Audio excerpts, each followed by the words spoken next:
This channel does not promote any violent, harmful, or illegal activities. All content provided by this channel is meant for an educational purpose only. নজর রাখবো পরের খবরে। আবাস যোজনার তালিকায় অযোগ্যদের নাম বাদ পড়েছেন যোগ্যরা। লিস্ট প্রকাশিত হতেই ব্যাপক ক্ষোভ মুর্শিদাবাদের বেলডাঙ্গা 13টি গ্রাম পঞ্চায়েতের বাসিন্দাদের। সার্ভের পর লিস্ট থেকে নাম বাদ দেওয়ার অভিযোগ। কুঁড়ে ঘর থাকা সত্ত্বেও মেলেনি আবাস যোজনার ঘর। নাম বাদ পড়ার কারণ খতিয়ে দেখার আবেদন বিডিওকে। কোথায় বাড়ি আপনার? আমার বাড়ি কাকিনাড়া পশ্চিমপাড়া। তার আগে লিস্টে নাম ছিল? হ্যাঁ, লিস্টে নাম ছিল। আপনার এখন কি বাড়ি? আমার টাইলের ঘর, ছোট করে সেই ছবি ফবি দেখালেন ভিডিও স্যারকে? হ্যাঁ, ভিডিওতে দেখালেন। নাম ছিল না, নামটা কাটা গেছে, তাই আমি আবেদন করতে এসেছি অফিসে, জমা দিয়ে এলাম। প্রভিশনাল লিস্ট বেরিয়েছে, এর বেসিসে আমাদের ক্লেমস অ্যান্ড অবজেকশন জমা নেওয়া চলছে। আজকেই তার শেষ দিন। তো এতে করে আমাদের কিছু ক্লেমস অ্যান্ড অবজেকশন পেয়েছি। আমরা ইনকোয়ারি করে দেখছি, এগুলো আমরা যে অভিযোগগুলো পাচ্ছি এগুলো আমরা নতুন করে আবার ইনকোয়ারি করিয়ে দেবো। মানুষের কাছ থেকে 30% টাকা নিয়ে 20% টাকা নিয়ে নামগুলোকে ঢোকানো হয়েছে, তারপরে 50% নাম বাদ যাচ্ছে। তাহলে প্রথম থেকে তাহলে দুর্নীতিতে ভরা ছিল এই লিস্টটা। তার মানে যারা ঢুকিয়েছিল তারা দুর্নীতি করেছিল। এখন নাম বাদ দিচ্ছে সরকার, এখন হঠাৎ করে তারা সারদামণি হয়ে যাচ্ছে, মানে এখানকার বাংলার মুখ্যমন্ত্রী। তাহলে তো হবে না। আবাসের সার্ভে নিয়ে বিতর্কের পর নতুন চাঞ্চল্যকর তথ্য সামনে এসেছে। সেই তথ্যে উল্লেখ 50%-এরও বেশি নাম বাদ গিয়েছে আবাস তালিকায়। আর সেখানে বঞ্চিত হয়েছেন যারা যোগ্য প্রাপ্তি ছিল, যাদের মাটির ঘর রয়েছে, আদতে তার যারা যোগ্য উপভোক্তা ছিল, সেখানে নাম রয়েছে অযোগ্যদের। আর তাই নিয়ে ক্ষোভে ফেটে পড়েছে এলাকার মানুষজন, আর শুরু হয়েছে রাজনৈতিক চাপানোতর।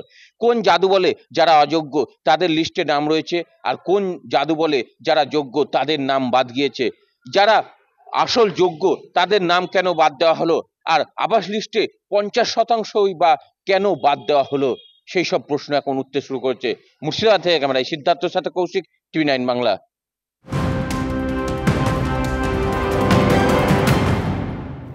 নজর রাখবো এই মুহূর্তে একটি বড় খবরের দিকে। পৌষ সংক্রান্তির পরই তৃণমূলে বড়সড় রদবদল। সাংগঠনিক রদবদল হবে একাধিক জেলায়। মন্ত্রিসভা রদবদলও হবে ওই একই সময়। এখনো পর্যন্ত যে খবর পাওয়া যাচ্ছে, 15 থেকে 23 জানুয়ারির মধ্যে রদবদল প্রক্রিয়া সম্পন্ন হবে তৃণমূলে। রদবদলের জন্য তালিকা দিয়েছেন অভিষেক বন্দ্যোপাধ্যায়। পাশাপাশি দলে এখন প্রবীণদের প্রাধান্য। সমন্বয়ের রাস্তায় কি হাঁটবেন মমতা বন্দ্যোপাধ্যায়? পৌষ সংক্রান্তি পেরোলেই বড় সড়ো ঘোষণা তৃণমূল কংগ্রেস দলে।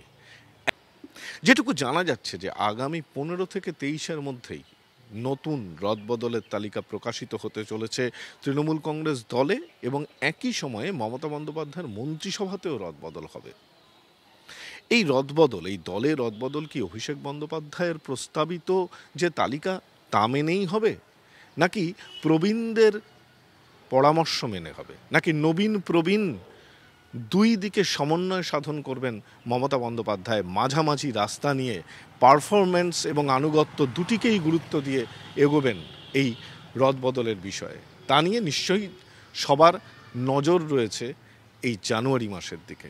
নতুন বছরের একেবারে 15 থেকে 23-এর মধ্যেই এই বড়সড় রদবদল হতে চলেছে তৃণমূল কংগ্রেস দলে এবং মমতা বন্দ্যোপাধ্যায়ের মন্ত্রিসভায়। ক্যামেরায় কুণাল গাঙ্গুলির সঙ্গে সৌরভ গুহ, TV9 বাংলা, কলকাতা।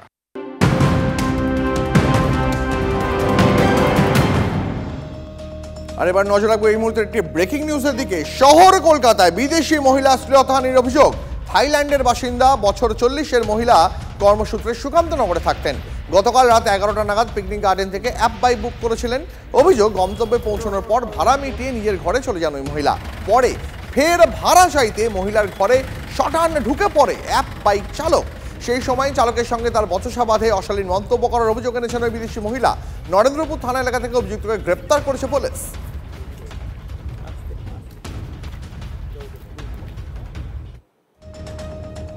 এসএফআই এর আন্দুল কলেজ চলো কর্মসূচিতে উত্তেজনা। কলেজের গেটে বিক্ষোভ, ধস্তাধস্তিতে উত্তপ্ত পরিস্থিতি। সাঁকরাইল থানায় প্রচুর পুলিশ মোতায়েন ঘটনাস্থলে। ছাত্র সংসদ নির্বাচন, কোর্সের খরচ কমানো, র্যাগিং মুক্ত সহ একাধিক দাবিতে মিছিল করে এসএফআই। আর তখন এই পরিস্থিতির সৃষ্টি হয়, আপনারা দেখতে পাচ্ছেন সেই ছবি। ঘটনাস্থলে ইতিমধ্যেই সাঁকরাইল থানার প্রচুর পুলিশ মোতায়েন করা হয়েছে। ছাত্র সংসদ নির্বাচন, কোর্সের খরচ কমানো, র্যাগিং মুক্ত ক্যাম্পাস, একাধিক দাবিতে মিছিল করে এসএফআই।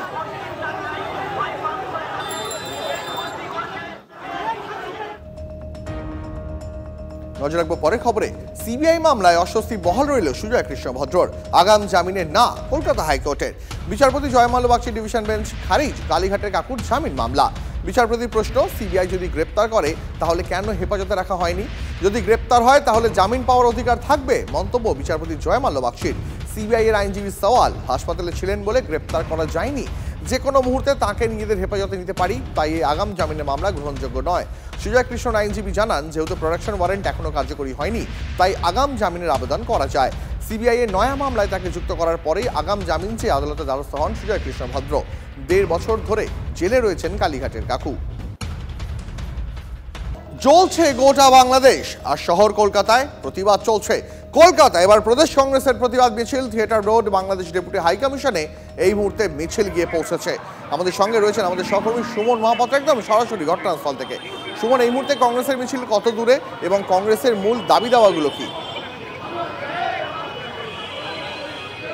একেবারে দেখো, কংগ্রেস আজকে এই বিজয় দিবস উপলক্ষে তারা কিন্তু ইন্দিরা গান্ধীকে সামনে রেখে এই মিছিল সংগঠিত করছে। কংগ্রেস সভাপতি শুভঙ্কর সরকার এবং তার সাথে সাথে অন্যান্য কংগ্রেসের নেতৃবৃন্দ তারা কিন্তু বাংলাদেশ হাইকমিশনের উদ্দেশ্যে যাচ্ছেন। এবং তারা এই মিছিল যখন শুরু করেছিলেন তখন তারা প্রথমে ফোর্ট উইলিয়ামে গেছিলেন এবং সেই ফোর্ট উইলিয়াম থেকে মাটি সংগ্রহ করে ইন্দিরা গান্ধীর শরণাপন্ন হয়ে তারা বাংলাদেশ হাইকমিশন। কি বলবেন, বাংলাদেশ হাইকমিশনে কি জানাবেন? যে বাংলাদেশ হাইকমিশনারকে বলবো, আপনাদের সরকার রাজধর্ম পালন করুক, একটাই কথা, রাজধর্ম পালন করুক। আপনার হাতে দেখতে পাচ্ছি এশিয়ার মুক্তিসূর্য ইন্দিরা গান্ধী। আপনারা কংগ্রেসই পারে, আর ইন্দিরা গান্ধী পেরেছিলেন, বিশ্বগুরুরা পারেন না। তার কারণ সুমন, একবার শুভঙ্কর বাবুর কাছে জানতে চাইবে, আমরা আজ দেশে মার খায়, নিজের দেশে মুসলমান মার খায়, তারাও অল্প সংখ্যক, বাংলাদেশে হিন্দুরাও অল্প সংখ্যক। অর্থাৎ এই যে বাংলাদেশের অশান্ত বাংলাদেশের পরিস্থিতি, সেই পরিস্থিতিতে কিন্তু কংগ্রেস রাস্তায় নামলো এবং কোথাও ইন্দিরা গান্ধীকে সামনে রেখে কংগ্রেস আবারও কলকাতার রাজপথে নেমে বোঝাতে চাইছে যে ইন্দিরা গান্ধী আজও প্রাসঙ্গিক। অর্থাৎ বাংলাদেশ হাইকমিশনে গিয়ে তারা দাবি করবেন যে কেন এই পরিস্থিতি, এবং তার জন্যই এই মিছিল। সেই মিছিল এই মুহূর্তে কিন্তু বাংলাদেশ হাইকমিশনের দিকে এগিয়ে চলেছে। দীপ, বেশ ধন্যবাদ, নজর রাখো পরিস্থিতির উপরে।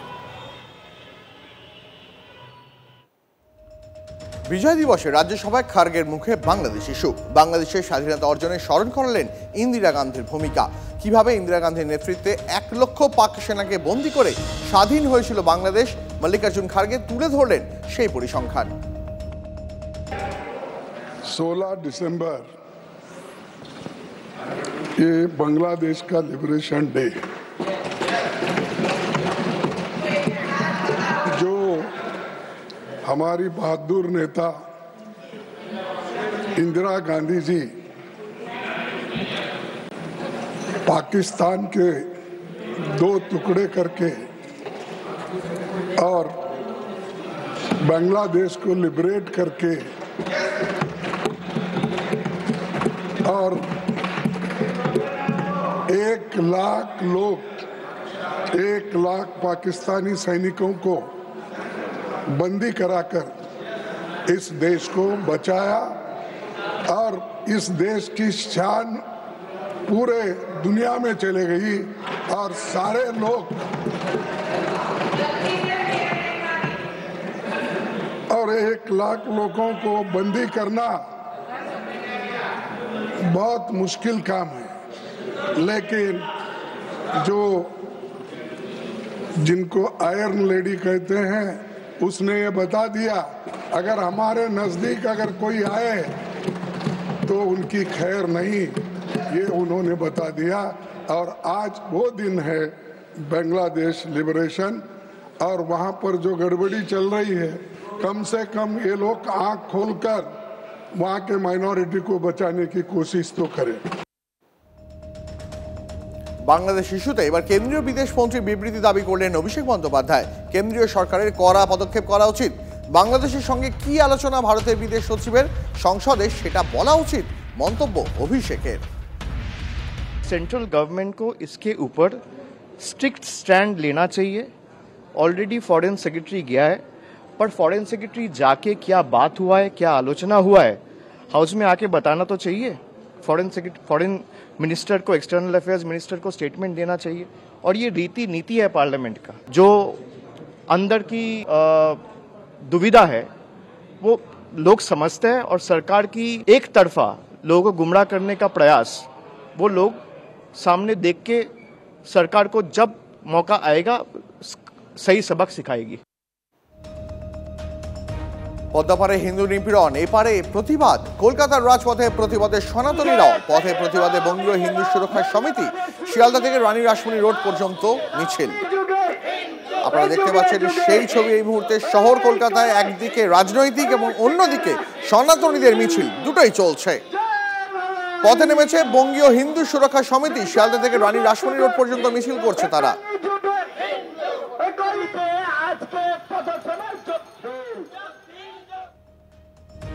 বিজয় দিবসে বাংলাদেশে আক্রান্ত আওয়ামী লীগের নেতা কর্মীরা বিজয় দিবসের শ্রদ্ধা জানাতে গিয়ে কপালে জুটল বেদম-মার। ইউনূস বাহিনীর হাতে আক্রান্ত আওয়ামী লীগের নেতা কর্মীরা। ধানমন্ডিতে শেখ মুজিবের সমাধিতে ফুলমালা দিতে গেলে হামলার অভিযোগ। ইউনূস বাহিনীর অত্যাচারের ভিডিও TV9 বাংলার হাতে। আওয়ামী লীগের নেতা কর্মীদের মেরে তুলে দেওয়া হয় পুলিশের হাতে। আপনারা দেখতে পাচ্ছেন সেই ছবি।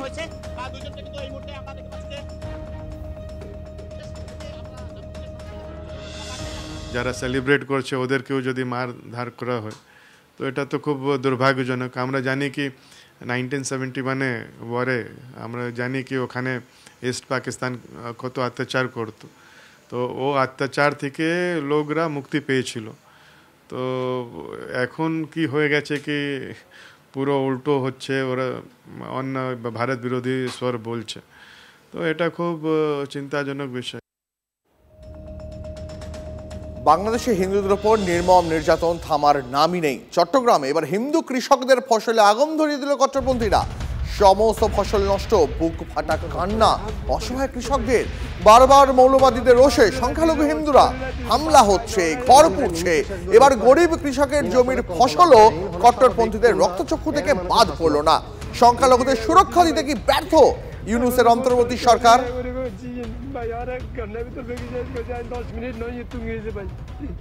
জায়গাত অবস্থান করে ধান আর কি পরিমাণ নিকৃষ্ট মানুষ হলে কৃষকের এত মাত্র